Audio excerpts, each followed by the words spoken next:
de parler de l'eau, parce que l'eau, depuis tout à l'heure, il est un peu comme notre stagiaire ici à côté. Hein, il observe. Vous avez été éliminé bien avant la finale. Et pourtant, vous aviez tout pour remporter Koh Lanta finalement. Déjà le physique, hein, forcément, ça aide, le mental, et puis aussi un esprit de camaraderie. On regarde.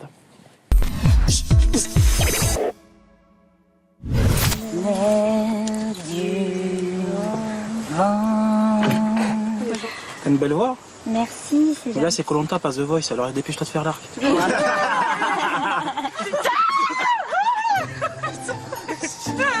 Allez, viens faire un câlin.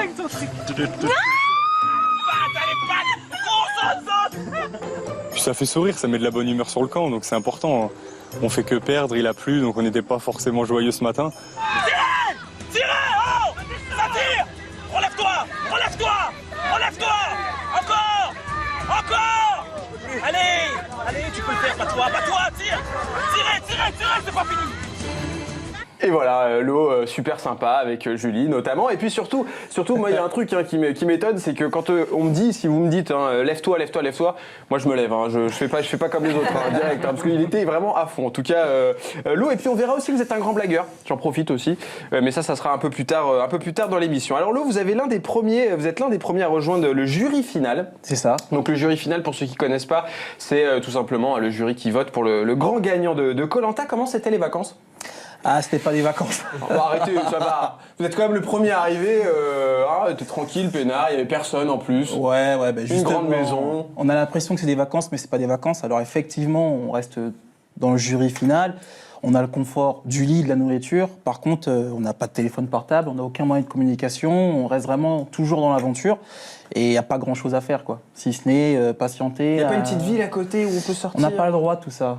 Nous, on reste. Pas le droit de sortir du tout? On sort pas de là où on est. On reste vraiment sur le camp, comme si on était sur le jeu, encore une fois. Sauf que, évidemment, vu qu'on est éliminé, on a la nourriture et puis de quoi dormir, quoi. Est-ce qu'on est mieux seul ou avec ceux qui arrivent après? Parce que quand on n'est pas forcément très satisfait de ceux qui arrivent, j'imagine qu'on se dit finalement j'étais mieux seul, non?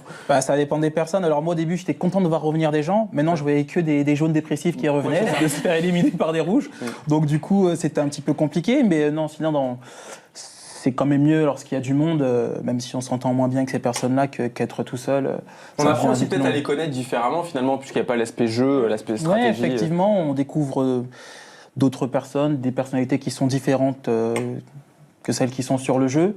Mais bon, ça reste quand même ennuyant, quoi. C'est difficile et c'est dur. Allez, Mathilde et après Antoine. Est-ce qu'il y a des candidats avec qui vous avez gardé contact suite à l'émission?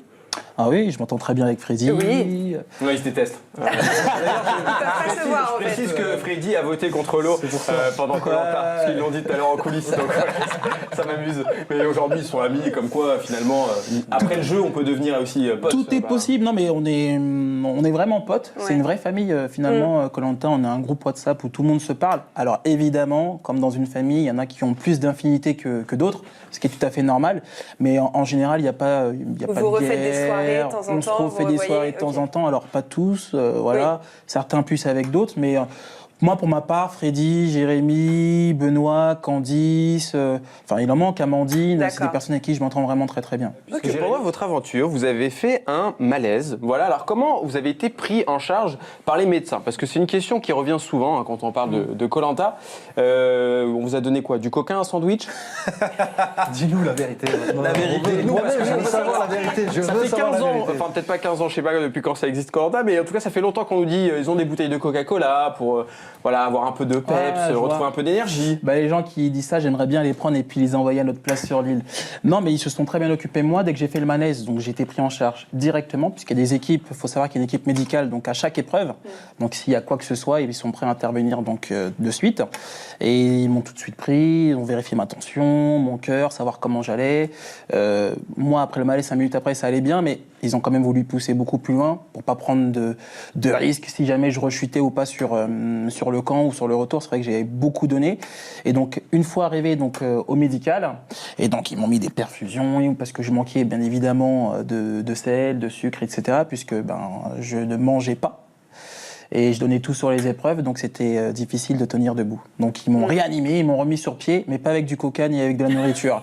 Voilà, de manière médicale. Vos projets en dehors de la télé maintenant, est-ce que vous pensez à quelque chose, par exemple l'eau sur votre blog, on vous voit ne pas hésiter à prendre la pause, donner des conseils de mode, etc. Le mannequinat, ça pourrait vous tenter. Parce que lui, il fait tout, il fait de l'humour, il fait tout, mais vraiment, c'est ça, c'est l'homme à tout faire. Il est critique culinaire, il est judoka, il est plutôt à un beau niveau, et en plus il est mannequinat, regardez, hop, bim, le torse. Est-ce qu'on pourrait vous voir bientôt, un jour, dans des grandes pages de magazines? Pourquoi pas? Pourquoi Moi, encore une fois, je le fais parce que je veux partager tout ce que j'aime, du coup, au travers des gens qui me suivent. Donc, du coup, c'est pour ça que j'ai créé un blog. J'aime bien la vidéo, donc c'est sous forme de vidéo pour la plupart de mes articles. Maintenant, si on me propose du mannequinat et que c'est dans ce que j'aime, je le ferai. Si on me propose un rôle de comédien, pareil, chroniqueur, animateur, enfin, tout ce qui est dans l'animation, la photo, l'humour artistique et que j'apprécie, en tout cas, je le ferai. Mais si c'est quelque chose auquel je n'avais pas forcément pensé et qui peut susciter en tout cas mon attention, j'étudie toute demande. Donc pourquoi pas. Alors en plus, il a le look, faut dire ce qu'il y a. On en parlait d'ailleurs en plus en coulisses. C'est vrai qu'il n'y a pas d'homme, de blogueur homme qui sort de la télé-réalité. Il y a peut-être un créneau à prendre et je pense que voilà, ça se voit. Il est looké, il aime ça, il aime la mode. Donc si vous nous regardez, allez-y, quoi, foncez. On réapprend à vivre d'une certaine manière à nouveau ou? C'est très dur. Moi, pour ma part, j'ai repris le boulot une semaine après être rentré de Koh-Lanta. D'accord. D'accord. Ah donc vous êtes rentré tout de suite direct dans le vif du sujet, c'était vraiment très compliqué, des problèmes de concentration, d'envie, de motivation. Je me disais mais qu'est-ce que je fais là? J'ai envie d'y retourner. Même chez moi, on sentait que j'étais un petit peu évasif et c'est compliqué. En tout cas, pour moi, les 2 premières semaines ont été compliquées. Donc vous, c'est Laurent, bien sûr, mais maintenant tout le monde vous connaît sous le prénom de Lo. C'est ça. Là, il y a un petit tweet marrant de Sébastien. Maintenant qu'ils ont perdu l'eau, ils n'ont plus rien à boire. Pourquoi avoir choisi de s'appeler Lo à défaut de Lolo ou est-ce que vous vous doutiez pas un petit peu qu'il y allait avoir quelques plaisanteries par rapport à finalement, votre j'aime nom? bien l'eau parce que c'est unique, ça n'a pas encore été porté par un aventurier de Koh-Lanta. Lolo, il y avait déjà la précédente aventurière de la saison dernière qui avait déjà ce nom. Il y avait Laurent Mestré, il y avait Laurent Mestré, etc. Et puis l'eau, je trouvais que ça sortait de l'ordinaire. Et puis finalement, on réfléchit pas trop non plus qu'on est sur l'île. On vous donne pas de conseils à la production, etc. Non, du tout. Pour tout vous dire, j'ai fait un pierre-feuille-ciseau pour savoir qui allait porter l'eau. Donc c'était soit l'autre Laurent, soit moi. J'ai perdu, c'est moi.